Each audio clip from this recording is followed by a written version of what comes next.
खुदा का वास्ता है, मखलूत हुकूमत का नाम ना ले। मसाइल के हल के लिए एक पार्टी की अक्सरियत जरूरी है। लाहौर में वोट कास्ट करने के बाद मीडिया से गुफ्तगू करते हुए नवाज शरीफ ने कहा है कि अवाम घरों से निकलें और वोट कास्ट करें। इंशाल्लाह महंगाई का खात्मा होगा और लोग खुशहाल जिंदगी बसर कर सकेंगे।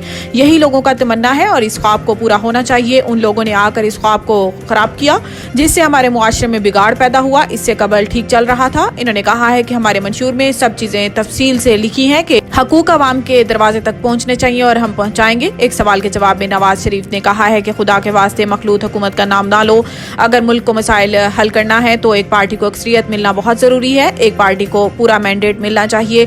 इसका दारोमदार दूसरों पर ना हो। मरियम नवाज को वज़ीर आला पंजाब बनाए जाने के सवाल पर लीगी कायद ने कहा है कि मरियम का रिजल्ट के बाद फैसला होगा और ये पार्टी फैसला करेगी। बिलाशुबा मरियम की जद्दोजहद है। बहुत बुरे वक्त में पार्टी के लिए बहुत काम किया और शहबाज शरीफ की भी बहुत खिदमात हैं और भी बहुत साथियों की बहुत खिदमात हैं।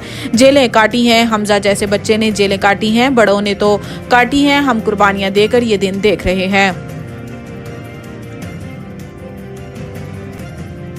मुल्क भर में आम इंतखाबात के लिए पोलिंग का अमल जारी। मुल्क भर में 12वें आम इंतखाबात 2024 के लिए पोलिंग का आगाज सुबह 8 बजे हुआ, जो शाम 5 बजे तक बगैर किसी वक्फे के जारी रहेगी। जबकि सिक्योरिटी के हवाले से भी खास इंतजाम किए गए हैं। इलेक्शन कमीशन के मुताबिक कौमी और सूबाई असम्बलियों के 855 हल्कों पर मुल्क भर से 17,816 उम्मीदवार हिस्सा ले रहे हैं, जबकि चंद हल्कों में बड़ी सियासी शख्सियात भी मद्दे मुकाबिल हैं।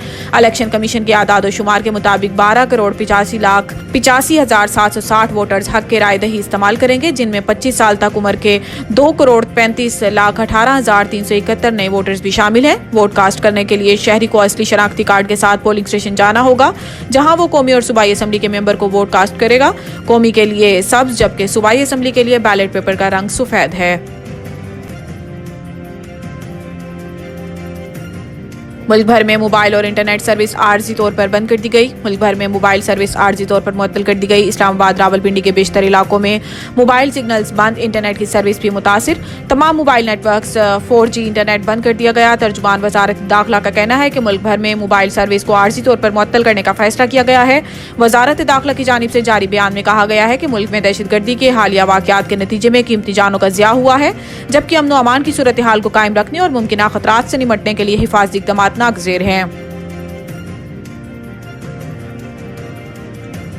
बिलावल भुट्टो जरदारी का मोबाइल फोन सर्विस फौरी बहाल करने का मुतालबा। चेयरमैन पीपल्स पार्टी ने कहा है कि मोबाइल फोन से लैंडलाइन पर भी कॉल नहीं की जा सकती, सिर्फ VPN काम कर रहे हैं। बिलावल भुट्टो जरदारी ने मुल्क भर में मोबाइल फोन सर्विस फौरी बहाल करने का मुतालबा करते हुए कहा है कि पीपल्स पार्टी को कहा है कि मोबाइल फोन बंदिश पर इलेक्शन कमीशन और अदालत से रजू करें। दूसरी जानिब साबिक सेनेटर और कौमी असम्बली के 2 हल्कों से आजाद उम्मीदवार और मुस्तफा नवाज खोखर ने मोबाइल फोन सर्विस को प्री पोल रैगिंग करार देते हुए कहा है कि चीफ इलेक्शन कमिश्नर का ये हाल है कि कह रही हैं मुझे टीवी से पता चला कि मोबाइल फोन सर्विस बंद है। मुस्तफा नवाज खोकर का कहना था कि फोन सर्विस का बंद होना उम्मीदवारों के साथ ज्यादती है। एक सियासी जमात के लिए रास्ता खोला गया है।